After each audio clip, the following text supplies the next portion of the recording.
বন্ধুরা দেখুন, আমাদের মাঠে কত সর্ষে ফুল হয়েছে। দেখো, অনেক সর্ষে গাছ আছে। আরে বন্ধু, তুই এখানে গালে হাত দিয়ে কি ব্যাপার? আরে ভাই বলিস না রে ভাই, টেনশন আর টেনশন, শুধু টেনশন। সপ্তাহে একদিন ছুটি নিয়েছি, কাল যদি অফিসে যাই বস কি ঝাড়াতে ঝাড়বে রে ভাই, টেনশন আর টেনশন। বউ একটা শাড়ি চেয়েছিল, শাড়িটাও দেওয়া হয়নি। বাড়ি গেলে বউ যে কি ঝাড়া ঝাড়বে রে ভাই, টেনশন আর টেনশন। মানে কি বলবো, টেনশনে মাথা খারাপ হয়ে যাচ্ছে রে ভাই। তুই চাকরি কবে পালি তো টেনশন হচ্ছে? এই, স্যার, ঠিক তো।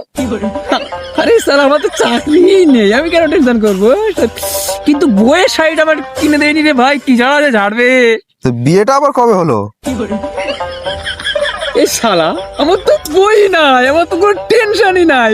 মানে কি হয়েছে, ওই টেনশন করতে করতে আমি ফালতু টেনশন করে ফেলেছি রে ভাই। টেনশন করা যে কি খারাপ ভাবে, কি হাতে বেঁচে গেছি বাবা। তুই বললি বলে আমি বেঁচে গেছি, না তো খুব টেনশন হচ্ছিল।